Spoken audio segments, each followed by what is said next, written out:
Welcome back to our Program Review series. This video addresses the course section of the Program Review and Planning form, specifically the Course Outcomes section.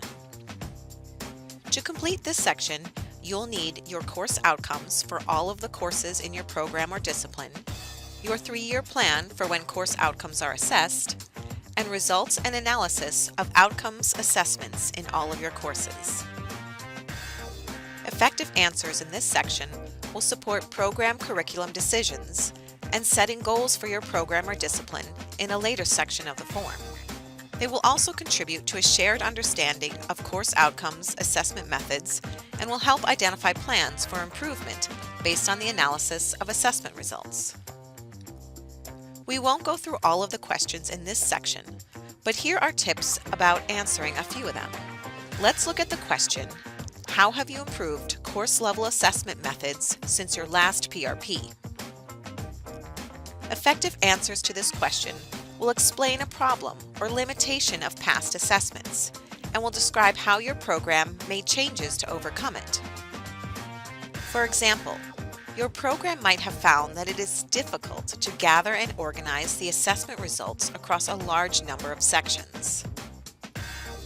An improvement might be to use the option in Canvas to collect scores using a shared rubric so that all of the students' scores are collected in one document, making it easier to discuss, analyze, and make changes to that course based on assessment results. Designing assessment methods can be challenging. Let's learn from the experiences of a couple of our colleagues. I used to require a research paper to assess introductory students. I found this too much for this level and switched to an observational museum paper, which was much more in line with the skills and desired outcomes for a 100 level course. Collect meaningful data continually, analyzing while allowing faculty discussion and exploration at set intervals. Waiting too long makes it difficult to identify areas needing to be modified before seeing a drop in meeting course and program outcomes. Next, we'll address the question, summarize the major findings of your course outcomes assessments. An effective answer to this question will not only focus on outcomes that have been met, but also on the outcomes that students have not met or that are otherwise presenting challenges. Clearly state your course outcomes and include details about the percentage of students meeting them. Also, describe how you are having students demonstrate their learning in order to assess your outcomes.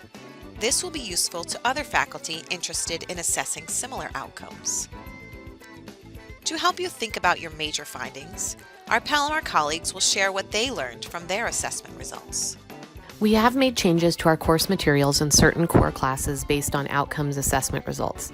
We brainstorm best practices, share strategies for retention and engagement, and make department-wide changes to textbooks as a result of this reflection. Our course and program assessments are essential to driving our program forward and maintaining the highest educational standards for our students.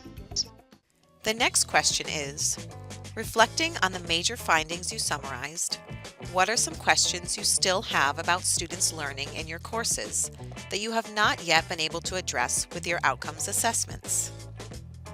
Effective questions will be ones that are based on limitations you have found in your current approach to assessing learning outcomes. These can include, how do our students transfer their learning about why to the next course in the program? Or, how does taking time off between the 100 level course and the 200 level course affect students' achievement of course outcomes in the 200 level course? You might also have questions about how to best have students demonstrate their learning so that your assessment results are meaningful to your program.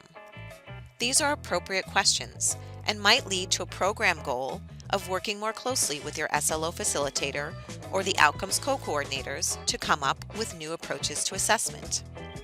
Finish up this section of the PRP form by describing changes your program has made to courses or is considering making based on your assessment results.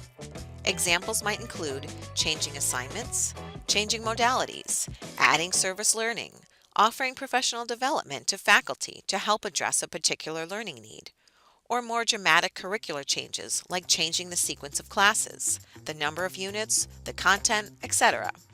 This concludes our review of the Course Outcomes section of the PRP form.